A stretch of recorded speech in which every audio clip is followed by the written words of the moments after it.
Good afternoon. British Prime Minister Keir Starmer, in a phone call with Pedro Sanchez yesterday, agreed that a deal on the status of Gibraltar unlocked the opportunity for both countries to advance bilateral relationships, so Starmer's office said. Sanchez congratulated the UK's Prime Minister on his leadership, so a Downing Street spokesperson said.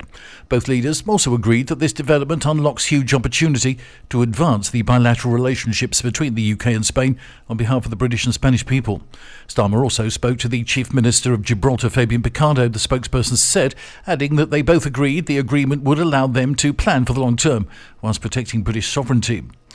The UN General Assembly is expected to vote today on a resolution demanding an immediate ceasefire in Gaza, the release of all hostages held by Hamas, and the opening of all Israeli border crossings for deliveries of desperately needed food and other aid. The resolution, drafted by Spain, strongly condemns any use of starvation of civilians as a method of warfare. Experts and human rights workers say hunger is widespread in Gaza and some 2 million Palestinians are at risk of famine if Israel does not fully lift its blockade and halt its military campaign, which it renewed back in March after ending a ceasefire with Hamas. Last week, the UN Security Council failed to pass a resolution demanding a ceasefire in Gaza and calling on Israel to lift all restrictions on the delivery of aid. The United States vetoed the resolution because it was not linked to the release of hostages, whilst all 14 other members of the Council voted in favour. The search operation for the missing couple off the coast of Mallorca has taken a new turn following the recovery of 2 bodies from the sea.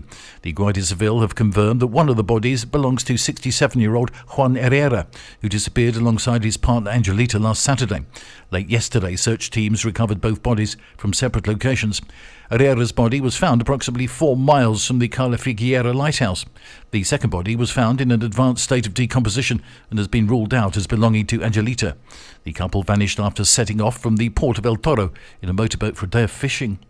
And Jenny Hermoso has been left out of the Spain squad for the Women's European Championships, with coach Motsi Tume saying there was too much competition for places in her position.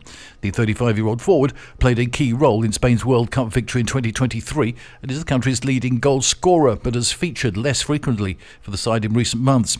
Hermoso was also at the centre of a scandal involving former Football Federation President Luis Rubiales, who was found guilty of sexual assault for kissing the player without her consent after Spain's World Cup win in Sydney. Spain are in Group B of the tournament in Germany alongside Portugal, Belgium and Italy. They play Japan in a warm-up game on the 27th of June before taking on Portugal in their campaign opener on July the 3rd. That's the latest from TRE. I'm Bob James.